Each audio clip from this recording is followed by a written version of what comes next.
Elle travaillait comme femme de ménage dans un grand restaurant. Chaque soir, elle suppliait qu'on lui donne les restes de nourriture. Personne ne savait où elle allait après le travail. Mais un jour, son riche patron la suivit en secret, et ce qu'il vit ce soir-là le fit pleurer.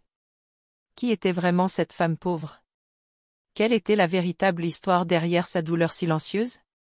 Installez-vous confortablement et découvrez cette histoire bouleversante. Au cœur d'Abuja se dressait un magnifique restaurant appelé l'Assiette Dorée. Le bâtiment brillait comme du verre. Chaque jour, de grosses voitures venaient se garer devant. À l'intérieur, des hommes et des femmes riches s'installaient sur des fauteuils moelleux pour déguster des plats coûteux. Le propriétaire des lieux s'appelait Monsieur William. Les gens l'appelaient Sir Will. Il était riche. Très riche. Monsieur William portait toujours des costumes impeccables. Ses chaussures brillaient comme des miroirs.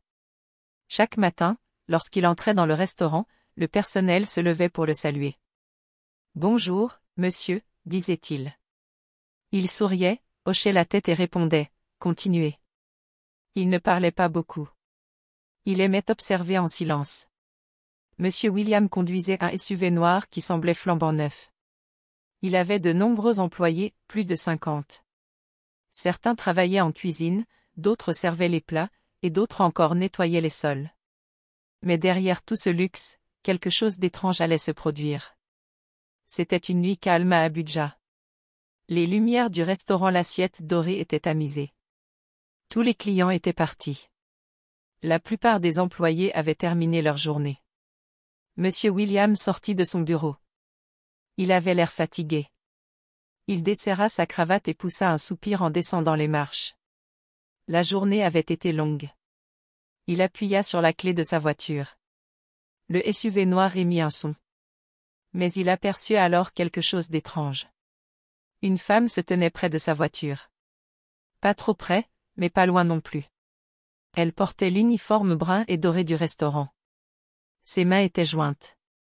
Elle regardait le sol. Monsieur William s'arrêta. Il plissa les yeux.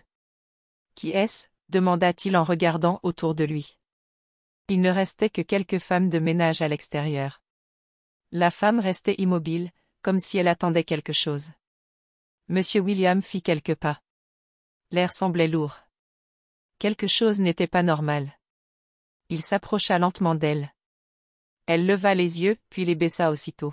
« Vous travaillez dans le service de nettoyage, n'est-ce pas » demanda-t-il. « Oui, monsieur » répondit-elle doucement. « Je m'appelle Emma. » Elle ne releva pas la tête. Elle tenait ses mains comme si elle avait peur. Monsieur William avait l'air confus. « Alors pourquoi êtes-vous près de ma voiture » demanda-t-il. Emma mordilla sa lèvre. Puis elle prit une petite inspiration. « S'il vous plaît, monsieur, » dit-elle, « j'aimerais vous demander une faveur. » Monsieur William attendit. Il pensa qu'elle allait demander de l'argent. Ou peut-être se plaindre. Emma leva les yeux une seconde, puis les baissa de nouveau. « Puis-je emporter des restes de nourriture chez moi » demanda-t-elle. Monsieur William cligna des yeux. Il resta silencieux un moment. « Juste des restes de nourriture » Il la fixait. « C'est tout ce que vous demandez » Emma hocha la tête. « Oui, monsieur.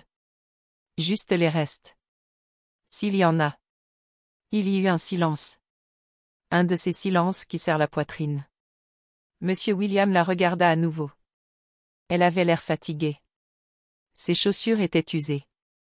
Sa voix était basse. Il hocha légèrement la tête. « D'accord, » dit-il. Emma murmura. « Merci, monsieur », puis tourna les talons et retourna rapidement vers la cuisine. Monsieur William resta là, à côté de sa voiture. Il n'entra pas. Il resta immobile, fixant la porte de la cuisine. Quelque chose s'était mis à bouger en lui, sans qu'il comprenne pourquoi. Il monta dans sa voiture. Il la regarda retourner dans la cuisine. Le moteur était éteint. Le parking était silencieux. Il s'appuya contre le siège et ferma les yeux un instant. Mais son esprit n'était pas en repos. Cette question revenait sans cesse. Pourquoi une employée demanderait-elle simplement des restes? Pas de l'argent, pas de l'aide, juste de la nourriture. Il rouvrit les yeux et fixa la porte du restaurant. Quelque chose n'allait pas. Il repensa à la voix d'Emma. Elle était douce, pas faible, mais fatiguée. Et quand elle l'avait regardé, il y avait quelque chose dans ses yeux, comme quelqu'un qui retenait une douleur.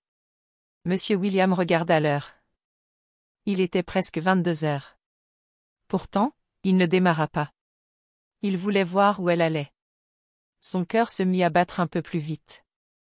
Je vais attendre, se dit-il à voix basse. Environ 10 minutes plus tard, la porte du restaurant s'ouvrit. C'était Emma. Elle sortit lentement. Dans ses mains, 2 petits sachets en nylon. Ils n'avaient pas l'air lourds. Elle les tenait contre elle et se mit à marcher. Monsieur William se baissa dans son siège et attendit qu'elle soit un peu loin. Puis il tourna la clé doucement. Le moteur démarra, mais il laissa les phares éteints. Il roula lentement, à une distance raisonnable. Assez loin pour qu'elle n'entende pas sa voiture, mais assez proche pour ne pas la perdre de vue. Emma marchait rapidement. Après quelques minutes, elle monta dans un petit bus jaune. Monsieur William suivit. Les routes étaient chaotiques, le ciel sombre, et peu de lampadaires. Mais il resta proche, l'observant à distance. Presque 30 minutes plus tard, le bus s'arrêta enfin. Emma descendit lentement, toujours ses sachets à la main. Elle ne regarda pas autour d'elle. Elle se contenta de tourner dans une petite ruelle en terre battue. Monsieur William s'arrêta au loin et coupa le moteur. Il descendit discrètement et regarda devant lui. Il n'y avait rien de beau ici. Pas de boutique, pas de jolie maison. L'endroit était sombre et silencieux. Il s'avança un peu. Emma s'approcha d'un vieux bâtiment en ruine. Les murs étaient fissurés. Le toit délabré. Les fenêtres cassées. Monsieur William resta figé. C'est chez elle, murmura-t-il. Puis quelque chose se produisit. La vieille porte s'ouvrit avec un grincement fort. 2 petites filles sortirent en courant, pieds nus, riant en se jetant dans les bras d'Emma. « Maman » cria la première. « Maman, tu es revenue » dit la seconde. Emma laissa tomber les sachets et les serra fort contre elle. Son sourire était grand, mais ses yeux fatigués. « Je suis là, mes chéris » dit-elle doucement. « J'ai apporté quelque chose pour vous. » Monsieur William resta figé, dissimulé dans l'ombre, le cœur serré. Il observait la scène, incapable de détourner les yeux. Les 2 fillettes, maigres mais souriantes, serraient leur mère avec une telle force qu'on sentait à quel point elles avaient attendu ce moment. Emma s'agenouilla, les enveloppant dans ses bras. Elle leur caressa les cheveux, murmurant doucement. « Je suis là, mes amours. Maman est rentrée. » Puis elle ouvrit l'un des sachets en nylon. À l'intérieur, quelques morceaux de riz, un peu de viande, et des restes de légumes. Pas grand-chose. Et pourtant, les yeux des fillettes brillèrent comme si elles venaient d'ouvrir un coffre rempli d'or. « On va manger, les filles.